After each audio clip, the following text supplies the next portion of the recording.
Awesome.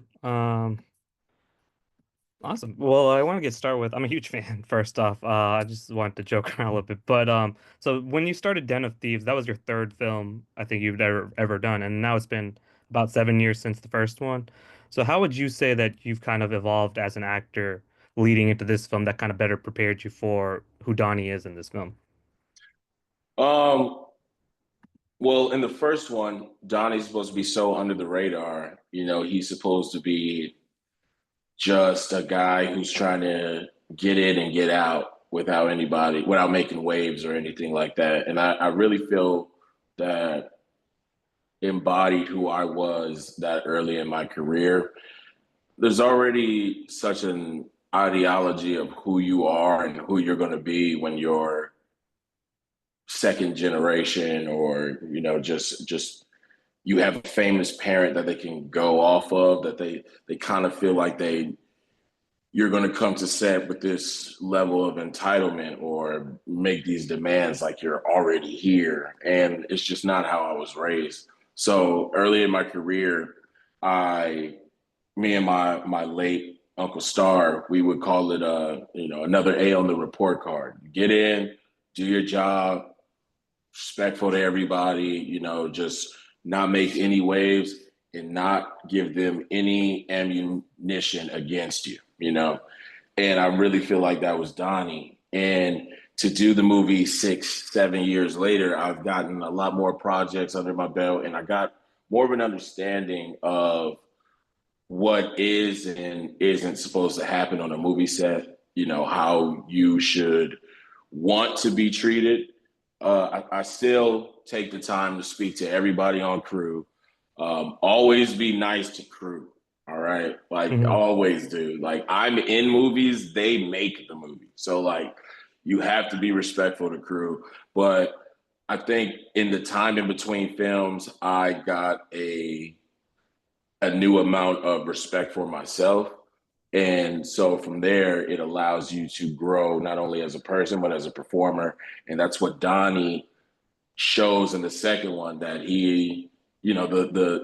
the wool is off of the eyes. They know I'm a chameleon. They know what I bring. So it was about really seeing who this new Donnie was, and being able to grow with him was probably the best thing that could have happened for the film. Yeah, yeah, absolutely. And then since you are playing him, it's like, did you see like since the big reveal in the last film is that he's this big mastermind, this time he's more out in the open. He's, with Gerard Butler's character and everyone, they kind of know, this is the guy. So do you think he's still sort of hiding something for himself, or do you think this is more of the true nature that we hadn't seen before? A little bit of both. I feel that this is the first time um, we're learning things about Donnie, which is really cool because I'm learning with the audience, about the guy. And there's no way somebody who thinks that many steps ahead would put everything about him in one conversation outside of a restaurant. Mhm. So I know that there's layers we still haven't peeled back. And that's exciting because as a performer, that keeps me on my toes. And as an audience, it keeps you interested in the character. So you don't know everything about Donnie Wilson. I don't even know if his name's Donnie.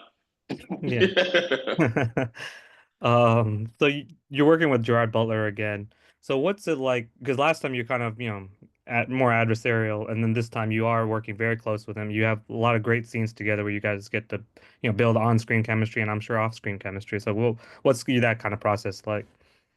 It's been great. Yeah, in the first one, Christian Gudegas, our director and writer, kept us separated, cops and robbers. Kept us separated, so when we were on screen together, that tension was there because we're low key sizing everybody up when you first meet them for a scene. And with this one, we knew that the entire dynamic of the film changed. So it was more about finding that chemistry of just like, yeah, you guys are still feeling each other out, but the camaraderie has to be there or the film doesn't work. And while we were out in Spain, Gerard actually ended up becoming my neighbor. And I really credit him for kicking off our friendship because we had a scene the next day pretty long, lengthy scene that we had to kind of find the gold in. He was just like, we're neighbors. Let's just try to find it tonight. And then by tomorrow, we'll be prepared and we can kind of move things along. And so I went over to his house and we were in the backyard going over the scene, trying to find what was funny, trying to find what was deep, just panning for gold. And then after a while, after we felt like we had it, it was just us kicking it, us kicking it in the backyard. And I asked him about, his career, going through all the movies that he's done, over 60 films. I told him where I saw myself going in my career, what motivates me for my career. And it just kind of kicked off with just like, yo, this, kind of like each other. You want to do films with people you're cool with. It makes the months go by like that. And yeah, from there is us cracking jokes on set, us being able to go up to one another. Hey, can you deliver that line like this? Because I'm trying to do that.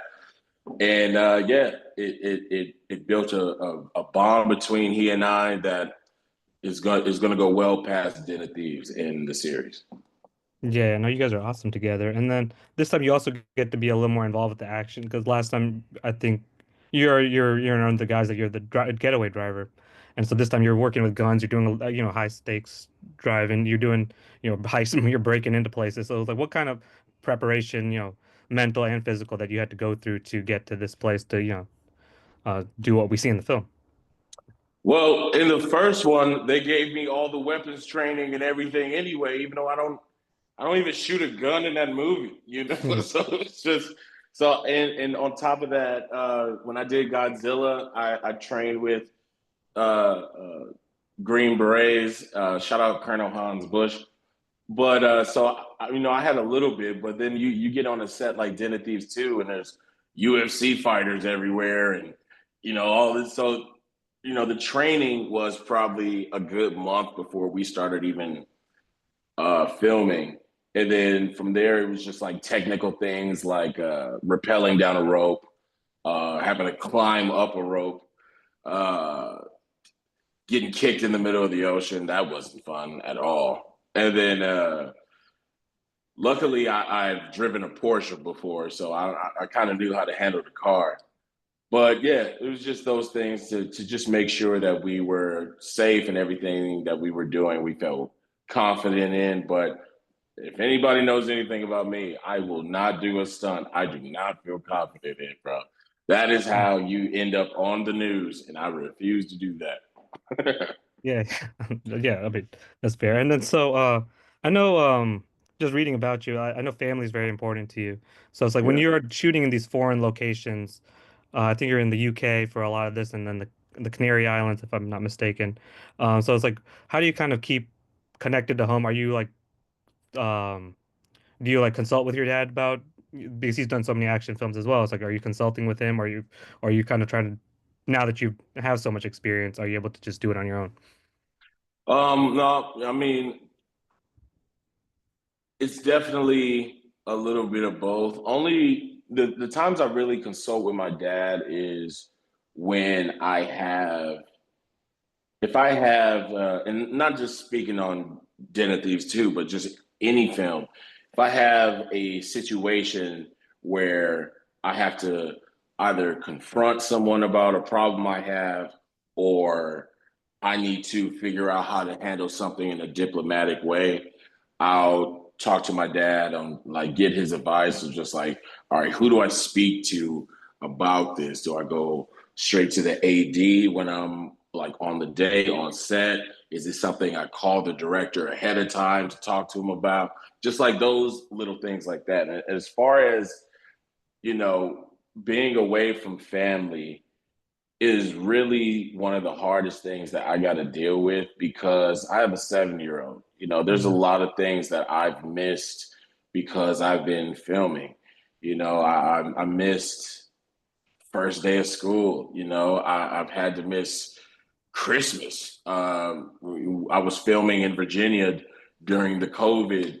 fiasco. So like I had to miss Christmas, I had to miss Thanksgiving, I had to miss birthdays. I had like and there's a part of me that's like just push through because as soon as I see my kid on FaceTime, I just get emotional. I get upset, I get mad.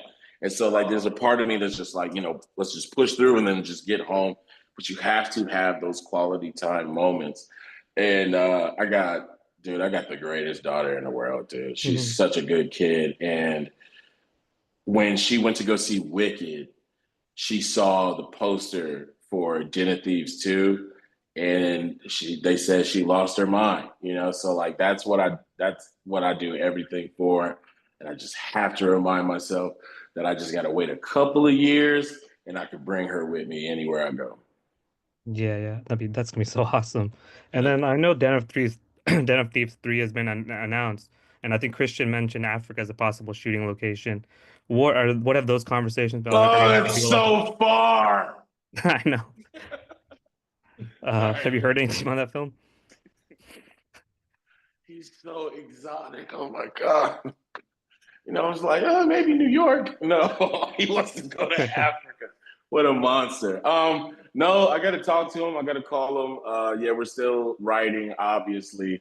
But the one thing about Christian is no matter what the location, no matter what the heist, he's so detail oriented that he's going to make sure that Den of Thieves 3 delivers in both the same and a new way for audiences. So I'm excited to see because I'm in a franchise now, man. Mm. My life is good right now. I got Luka Dončić. I'm in a franchise. Life is crazy. The Dodgers are insane. I'm feeling pretty good. Yeah, no, it's been a good week for you. And I mean, I don't want to keep you too long, but I did see your live reaction to Luke. I think you reacted like everyone did. I just got back from the Hornets Nuggets that I live in North Carolina, so Yeah. but I just saw the Joker and then Doncic saw the Lakers, so it was like a bunch of emotions as a Celtics fan. So what are your kind of thoughts about Luca? What do you think is going to happen this season? What do you think is going to kind of happen the next decade plus? Um, it's just one of those things about being a Laker fan, man. You're not in the dark ages for too long. Obviously, I'm hurt about Anthony Davis because when you have fought for a player for 6 years, for him to be gone just like that, it really hurts. Um, but I'm excited for Luka. The dude's 25 years old. He'll be 26 this year. Also, February Pisces. I'm February 24th. He's the 28th. That's how I know we're going to be in good hands. But yeah, it's just how the Lakers are, dude. Mm. Kareem just walked in, Magic Johnson on a coin toss, James Worthy. We won the championship and had number one pick in the draft. You know how furious I would be if that happened today. And then Shaq just walks in, get Kobe. LeBron just walks in, we get Anthony Davis. And now Luka just pops up on us. It ain't easy being a Laker fan, but it ain't hard either. Yeah, I know. But I'm hoping for Lakers Celtics one of these years. You got to go through those guys in Boston. But Hmm. thank you so much for your time, man. I really appreciate it. This has been great. I'm a huge fan of yours. I love seeing you pop up in anything. So I'm looking forward to seeing Dan of Threes 3 and whatever you're working on now. So it's gonna be awesome. Thank you, man. I appreciate you. Have a great day. You too. Thank you. Thank you, All Marie. right. Go Lakers.